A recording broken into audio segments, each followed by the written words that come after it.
This is an Eye on Annapolis bonus podcast. Joining us on the phone is one of, if not the funniest women in comedy, and one of my favorite comedians. It's Paula Poundstone. And here is a disclaimer. We are recording this on a Monday morning, so I am a personal drag ass, but I can't imagine Paula, who is on the West Coast at 6 a.m. How are you today? I'm good. You know what? My cats are already scratching at my bedroom door. That's sort of the alarm, you know. Well, you are heading off of the West Coast, coming to the East Coast to Ram's Head on stage on March 11th for 2 shows, because we know the 2 are better than 1, as always. And no, you know why I'm doing 2 shows? Because it's an intimate venue. You know what that means? It's show business talk for it's very small. Yeah, that's right. So, hey, double the money, right?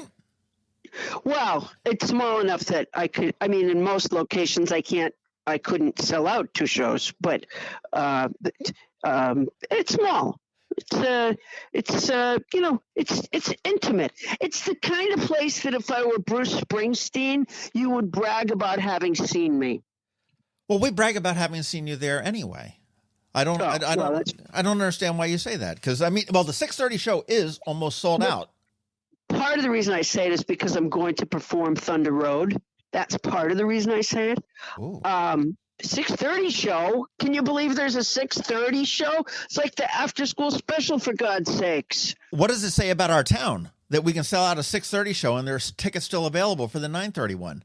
I mean, we're just a bunch of geriatrics. Well, no, it's people who are going to go to the show and then to dinner.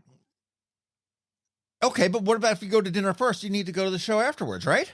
I mean, come on. It's over by 11 o'clock. You can still be home for, I would say Dan Rather, but he's not on news anymore. But, by the 11 o'clock news. I can't believe you were going to say Dan Rather. It's been quite a while. It really has. Well, I mean, you obviously have been around for also quite a while, man. You start back in what, the 80s? I started in 79. I'm on the cusp. Yeah, it's a long time ago. Telling my little jokes. And I've been to Ram's Head many, many times over the years. I really do love it there. It's intimate. It is. I'll tell you, I love the room, and everybody here really does. And you usually come here around your birthday. Usually a December showing. It is usually December. Yeah. There's black ice when I come. It's like that thin sheen that makes you don't realize it's there. And then You're not going to buy the farm. You're not going to know what to do when you get here in the springtime, when the sunshine and the everything else.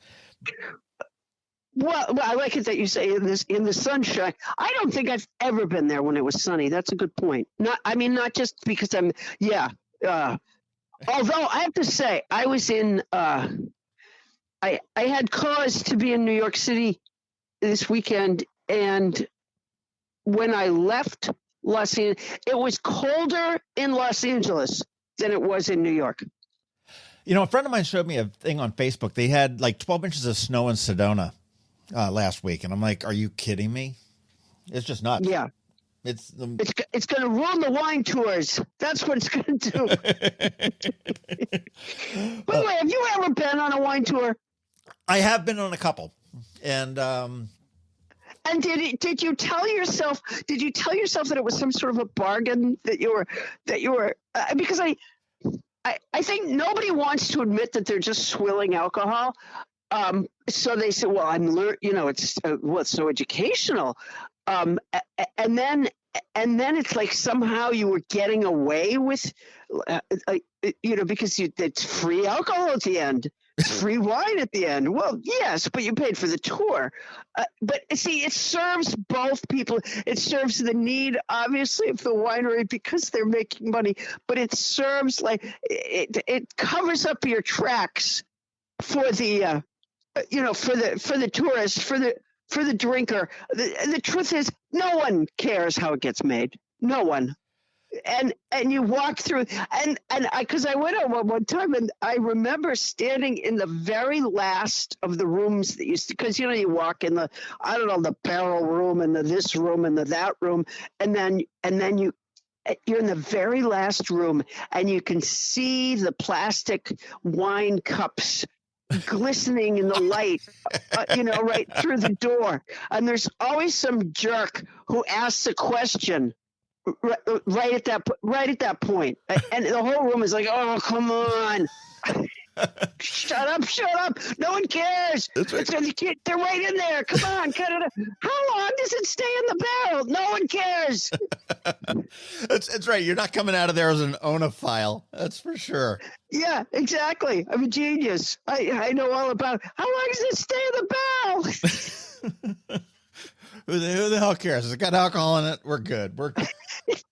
Yeah, I'm going to cut it out. We're here to swill. We're here to pretend that. Just stop saying anything.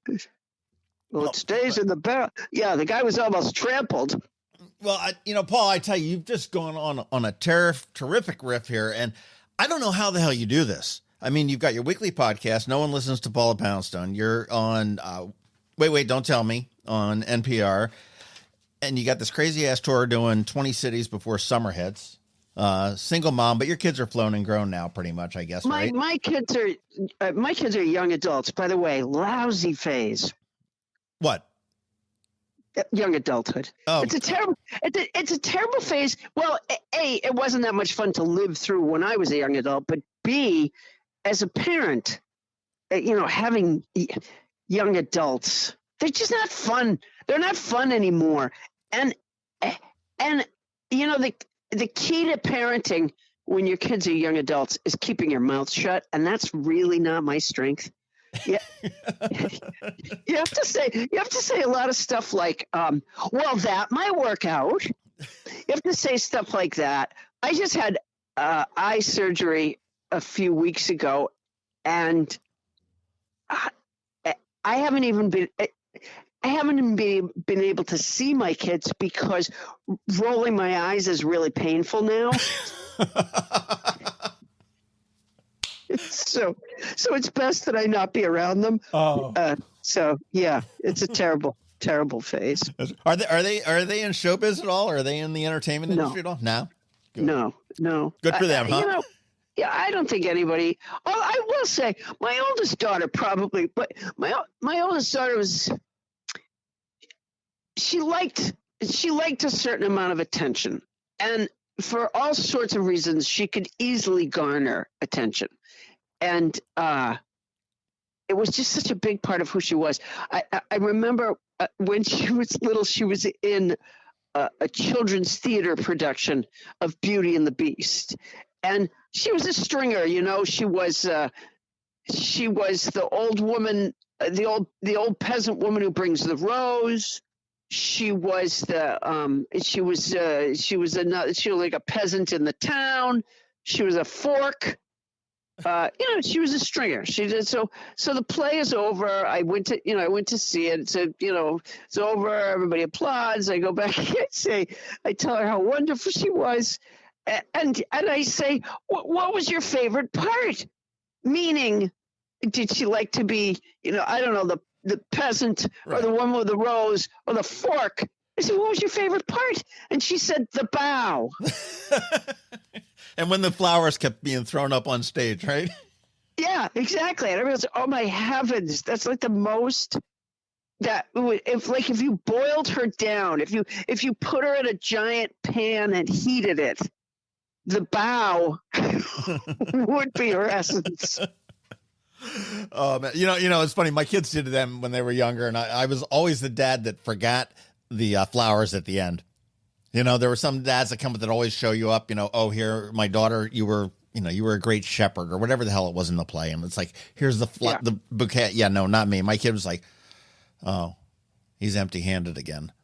You know what? Come to think of it, I didn't bring flowers.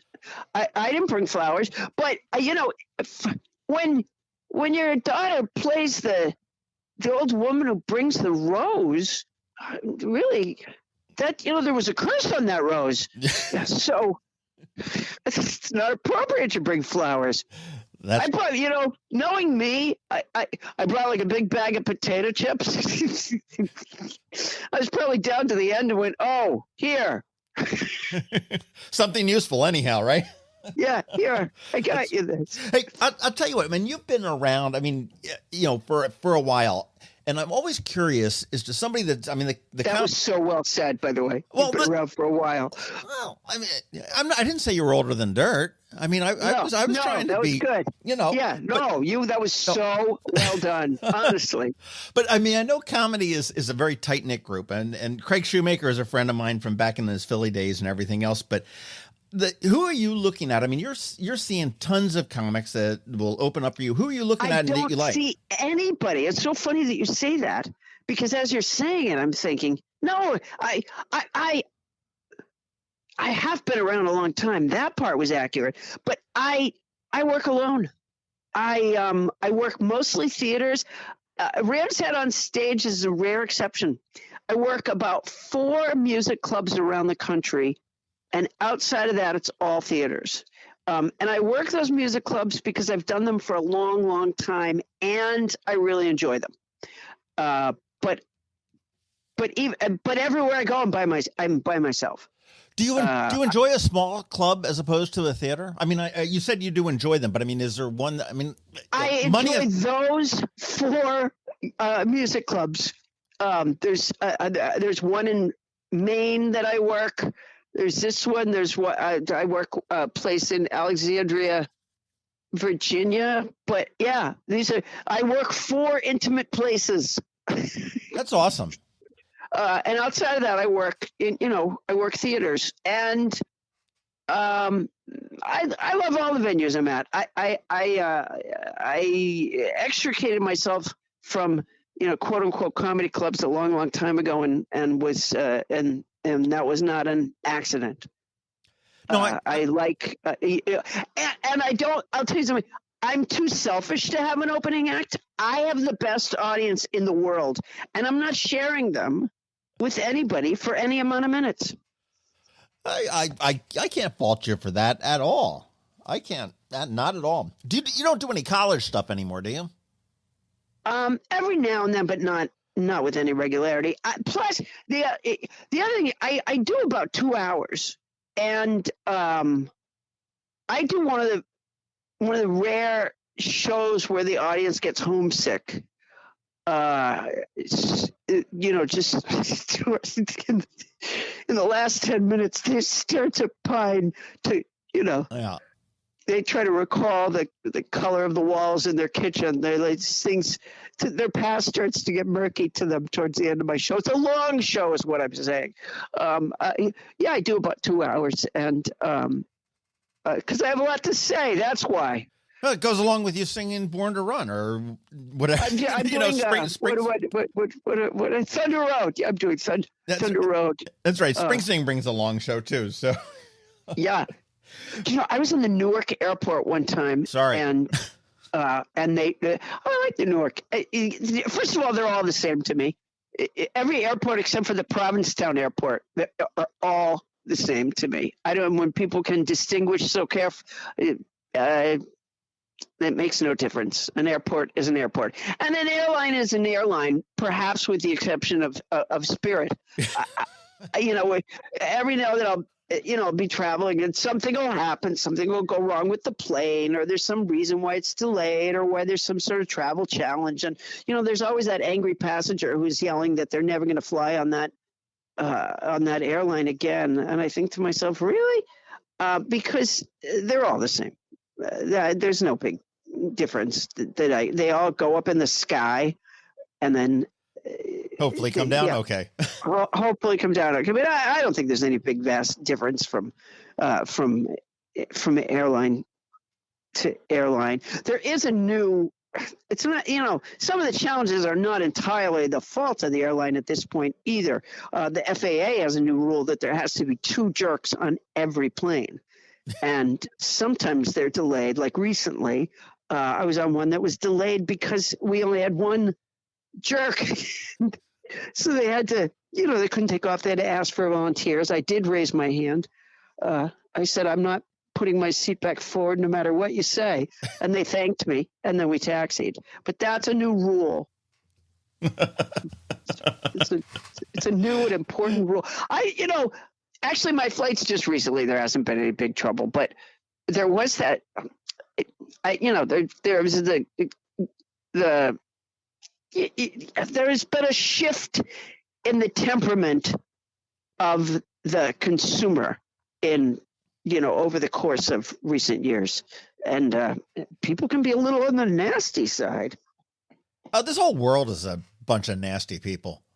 Oh my God, I'm listening to a book. I just started listening to a book yesterday about COVID. No, it's not about COVID. Why did I say that? I'm listening to a book about QAnon.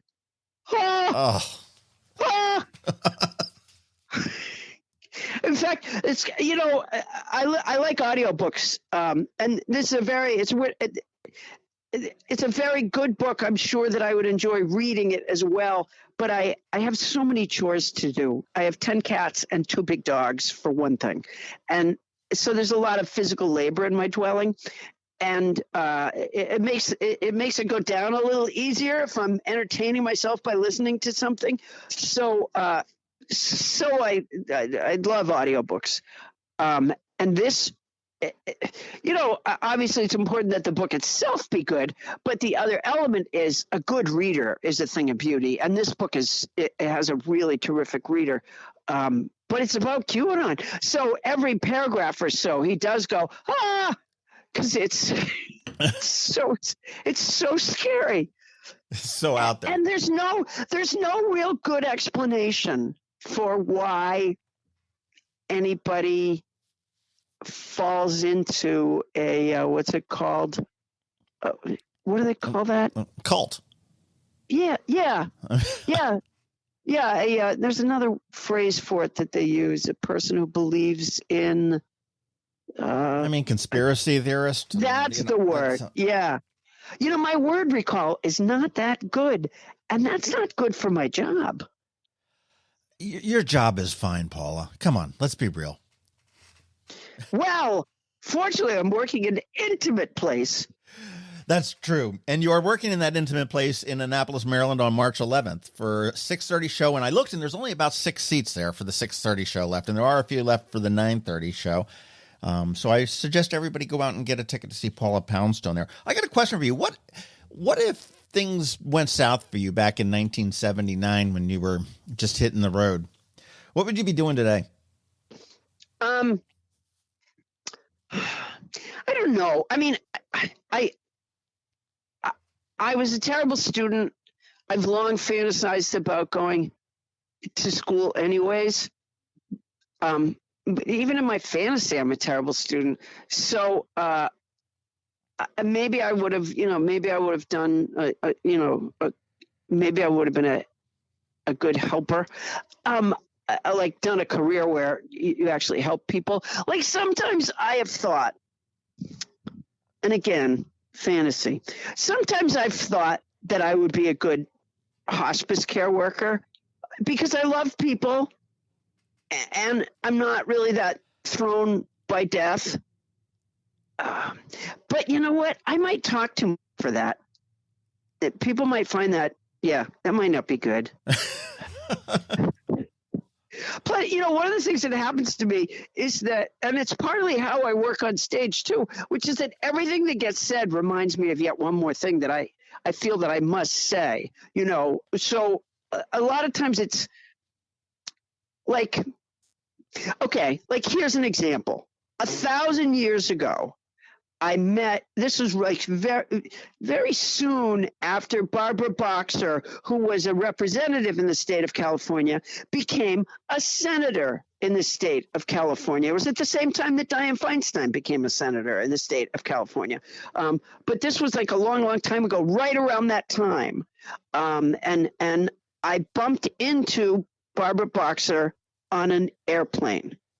And long story short, I had been at an event that she was at the night before, wherein she had told this story about a very famous photograph that she was in that involved a sort of a historic event. And again, long story short, I end up sitting down beside her, and she didn't want to talk. It was clear that she didn't want to talk. it was early in the morning. She was tired, but I finally sort of cajoled her into talking. And she began to tell the story of the famous photograph, at which point, and she says, and we marched up the Senate stairs. And all of a sudden, I hear myself say, oh, I went to the Senate once. Like, I interrupted Barbara Boxer and to tell some story about a public tour of the Senate that I had taken, like in that way. So maybe I wouldn't be a great hospice worker, because maybe people would be, the loved ones would be telling me the merits of of their friend or that's passing. And I would say, oh, I did that. Maybe I wouldn't. Maybe the person would be trying to say their last words and I would interrupt. Maybe that's not such a good idea after all. So I guess what you're telling me is that you've got a 20-minute set, but it just turns into 2 hours because one. That's exactly right. That is exactly right.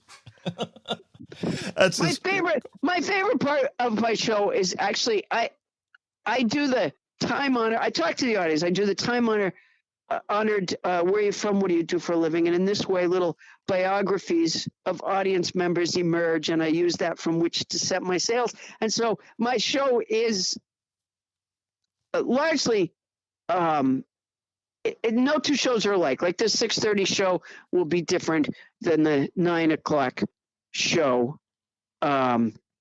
First of all, in the 6:30 show, we have to close the curtains because it's still light out. But that's not the only reason. So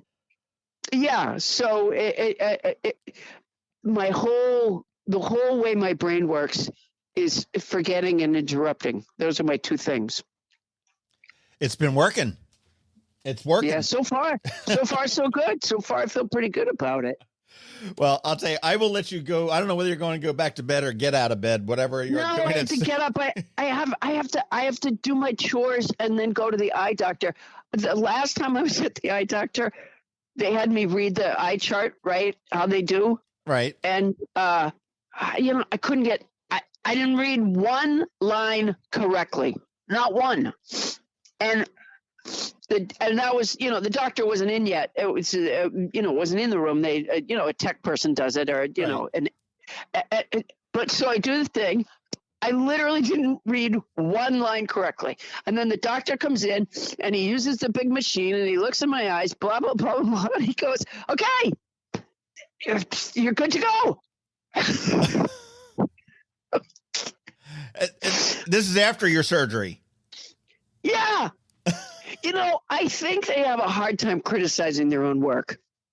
So, it was sort of like Herman Melville. Have you ever read Moby Dick? Oh, a long, long time ago.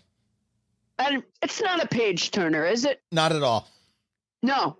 See, I've always thought that Melville's dad was his editor, and he was just like, I wouldn't cut a word, son. It's just a theory. I have no proof of that. All right. I'm going to get up and do my chores and go to the eye doctor. It's going to be a fantastic day. I hope it is for everybody. It is. You take care of your 10 cats and your 2 dogs, 2 big dogs, right?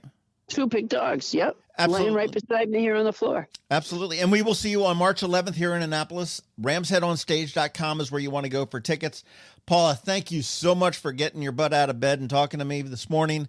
And I can't wait to see you on Saturday. All right, thanks a lot. It was fun. I appreciate it. Take care. Bye-bye. This has been a bonus podcast from Eye on Annapolis. Please visit us at eyeonannapolis.net. Follow us on Facebook at All Annapolis and on Twitter at Eye on Annapolis. And if you haven't subscribed to the Daily News Brief podcast, go for it. And all of your local news will be delivered to your phone, tablet, or smart device by 6 a.m. every Monday through Friday.